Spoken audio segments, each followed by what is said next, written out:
तारीख 7 अक्टूबर 2023 सुबह का वक्त।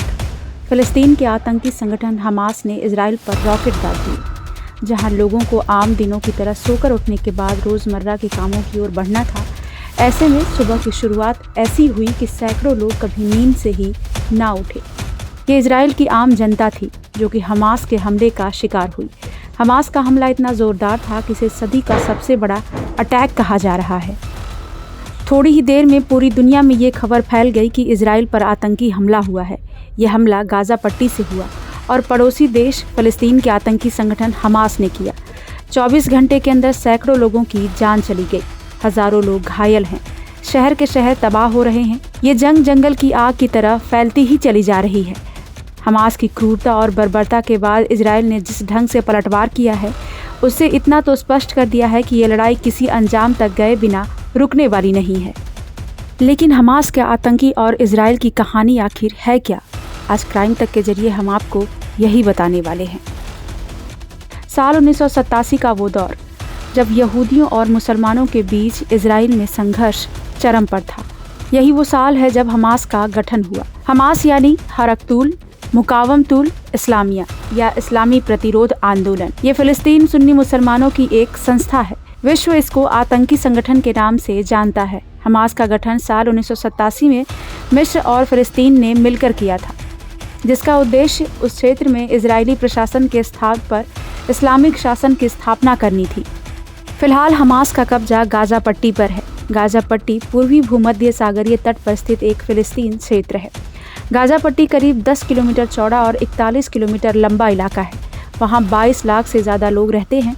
2006 के फ़लस्तीनी विधायी चुनावों में जीत हासिल करने के बाद इसने साल 2007 में अपने प्रतिद्वंदी फतह के साथ हिंसक संघर्ष के बाद गाज़ा पर कब्जा कर लिया। तब से हमास गाज़ा पर राज कर रहा है, जबकि फतह वेस्ट बैंक पर शासन करता है। हमास पिछले कुछ सालों में इजराइल के ठिकानों पर कई हमले कर चुका है, जिनमें आत्मघाती बम विस्फोट, रॉकेट लॉन्च समेत अन्य हमले शामिल हैं। इन हमलों में हमास और इजराइल दोनों ही लोगों की जान बड़ी संख्या में जा चुकी है। इजराइल, अमेरिका, यूरोपियन यूनियन और ब्रिटेन सहित कई देश इसे आतंकवादी संगठन घोषित कर चुके हैं। लेकिन इजराइल में कई लोगों को मौत के घाट उतारने वाला हमास कितना शक्तिशाली है? रिपोर्ट्स की माने तो हमास इजरायली सेना के मुकाबले कमजोर संगठन ही है, लेकिन इसे कम करके आंकना भूल होगी। BBC की रिपोर्ट्स की माने तो हमास के पास रॉकेट से लेकर मोर्टार और ड्रोन तक की क्षमताएं हैं। हमास अपने हमलों में सटीक निर्देशित एंटी टैंक मिसाइलों का भी इस्तेमाल करता है। हमास मुख्य रूप से गाज़ा पट्टी में हथियार बनाता है।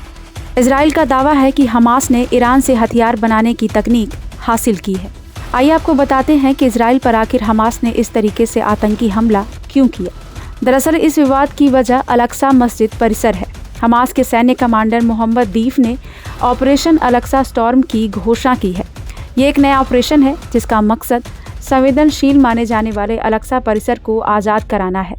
अल-अक्सा मस्जिद यरूशलेम शहर में है। हाल के दिनों में यहूदी लोग अपने पवित्र त्यौहार मनाने के लिए यहाँ आए हैं। इस परिसर में ही टेम्पल माउंट है, जहाँ यहूदी प्रार्थना करते हैं। ये तो हुई हमास की बात। अब यहाँ इजराइल के एजेंसी फेलियर पर भी खुलकर बात हो रही है।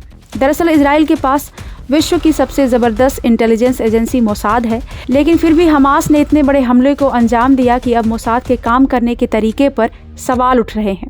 हज़ारों रॉकेटों का एक साथ फायर किया जाना, हमास के आतंकियों का किसी ट्रेंड फौजियों की तरह पैराड्रॉप होना, ये बगैर किसी ट्रेनिंग के मुमकिन नहीं है। सवाल ये है कि अगर हमास इस स्तर की तैयारी कर रहा था, तो दुनिया की सबसे बेहतरीन खुफिया एजेंसी मोसाद क्या कर रही थी? ब्यूरो रिपोर्ट, क्राइम तक।